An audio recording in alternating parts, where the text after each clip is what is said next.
एक बार की बात है, सुमन नाम की एक औरत थी। सुमन अपनी सास मोहिनी के साथ अकेली रहती थी और उसका पति दूसरे शहर में नौकरी करता था। एक दिन सुमन के घर में एक चूहिया आ जाती है और वो अपना बिल बना लेती है। चूहिया के आने की वजह से सुमन बहुत ज्यादा परेशान हो गई थी।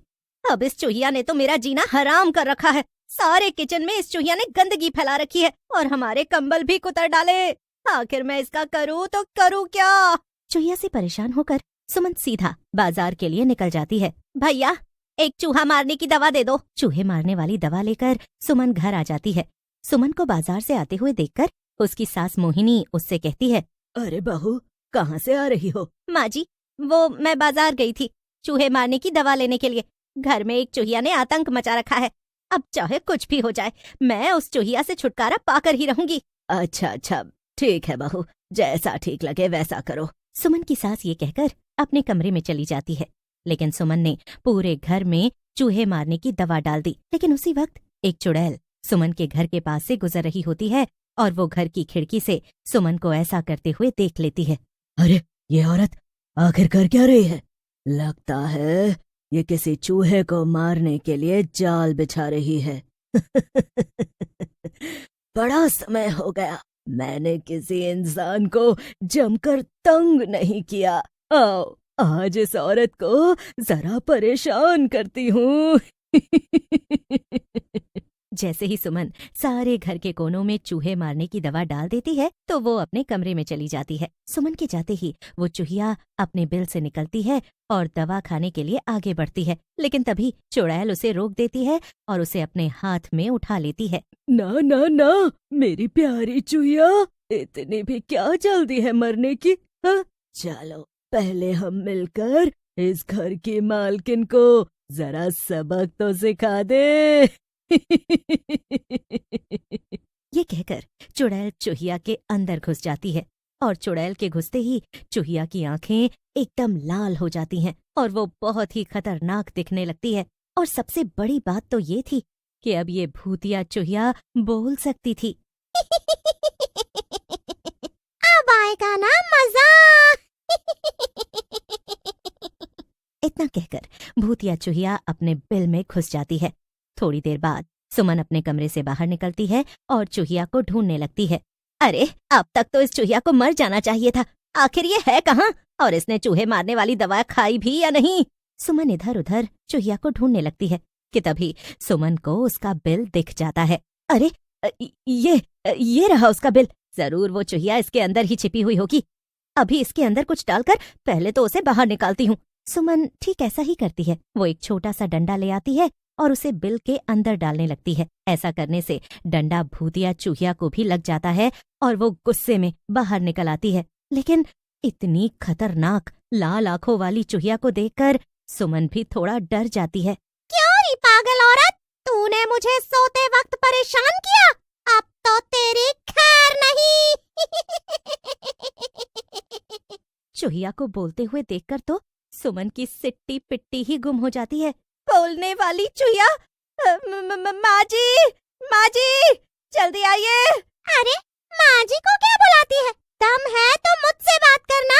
बड़ी आई थी मेरे लिए जाल बिछाने वाली। मुझे मारना चाहती थी ना तू? अब देख मैं क्या करती हूँ। देखते ही देखते चूहिया बड़ी होने लगती है और वो सुमन के बराबर बड़ी हो जाती है। माँ जी, बचाओ। अब बोल, मारेगी मुझे?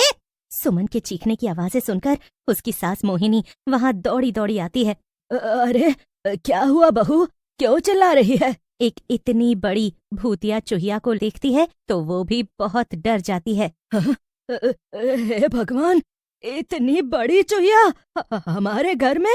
अरे सुमन, मुझे लगा था घर में छोटी मोटी चूहिया होगी और तू उसके लिए दवा लेने गई होगी।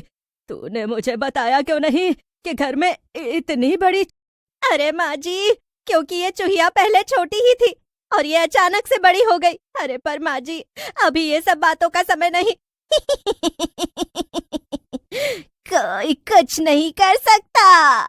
मैं तभी हटूंगी जब मेरा मन करेगा। और मेरा मन किया तो मैं इस औरत को छोटा करके अपने साथ अपने बिल में ले जाऊंगी और इसे वहीं कैद कर लूंगी।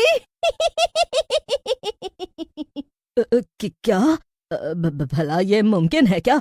तुम तो बस फालतू की बातें कर रही हो। मोहिनी की ऐसी बात सुनकर चूहिया को गुस्सा आ जाता है और वो कहती है, क्या? मैं? और फालतू बात? रुक बुढ़िया, अभी तुझे दिखाती हूँ कि मैं जो कहती हूँ वो कर भी सकती हूँ। और फिर वो अपने आप को एकदम छोटा कर लेती है और यही नहीं, वो सुमन को भी अपने जादू से छोटा कर लेती है। ये देखकर सुमन और मोहिनी दोनों दंग रह जाते हैं। बुढ़िया, तू मुझे पकड़ेगी और रोकेगी भी? चल देखते हैं तू मुझे इसे ले जाने से कैसे रोकेगी। और उसे अपने साथ जल्दी से बिल के अंदर ले जाती है। मोहिनी उन्हें पकड़ने की कोशिश करती है लेकिन वो नाकाम रह जाती है।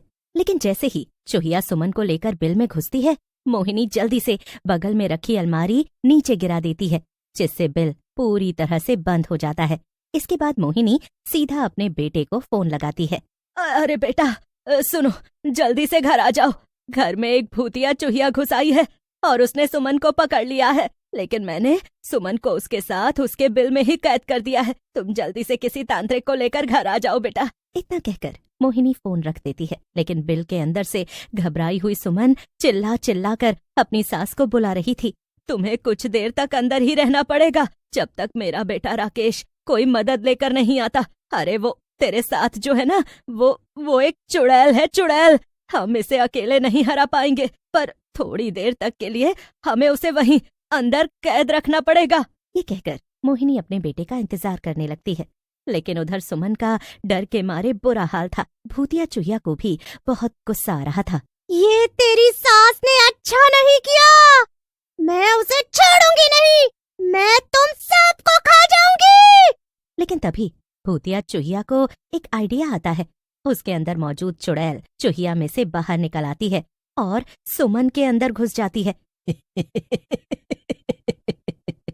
अब मैं अपने इन दोनों हाथों की मदद से और अपनी ताकत की मदद से इस अलमारी को बिल के आगे से हटा दूंगी। और फिर चुड़ैल ठीक ऐसा ही करती है।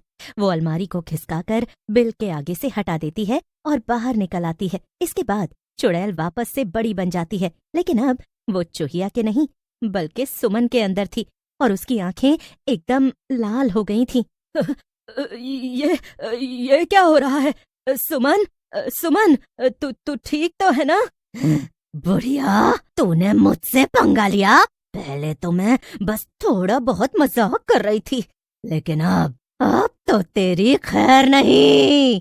और वो फिर से सुमन के शरीर से निकलकर चूहिया में घुस जाती है। ये देखकर सुमन और मोहिनी दोनों बाहर की तरफ भागती हैं और चूहिया चुड़ैल उनके पीछे पीछे भागती है। बाप रे, ये क्या दिन देखना पड़ रहा है इस बुढ़ापे में। अरे सुमन, तुझे क्या जरूरत थी चूहिया को मारने के लिए जाल बिछाने की? ये आप कैसी बातें कर रही हो माँ जी? चूहिया को मारती नहीं तो क्या गोद ले लेती? दोनों सास बहू भागती भागती मेन गेट से बाहर निकल जाती हैं और उनके पीछे भूतिया चूहिया भी भागते हुए आती है। लेकिन एकदम से उसके सामने एक जाल आ जाता है और वो उसमें फंस जाती है। सुमन और मोहिनी देखती हैं कि सामने रघु यानी मोहिनी का बेटा खड़ा था और उसके साथ एक तांत्रिक बाबा भी थे जिन्होंने जाल में चूहिया को पकड़ रखा था। अरे बेटा, अच्छा हुआ तू आ गया, वरना आज तो हमारी खैर नहीं थी। तांत्रिक चुड़ैल को पकड़कर अपने साथ ले गया और चुड़ैल को अपना मजाक खुद पर ही भारी पड़ गया। बाल बाल बचे आज तो, वरना मुझे तो लगा था कि आज हमारा आखिरी दिन होगा। ना बाबा, बिल्कुल ना। ये सुनकर तीनों हंसने लगते हैं और फिर खुशी खुशी रहते हैं। उधर चुड़ैल अब हमेशा हमेशा के लिए चूहिया के शरीर में कैद हो जाती है।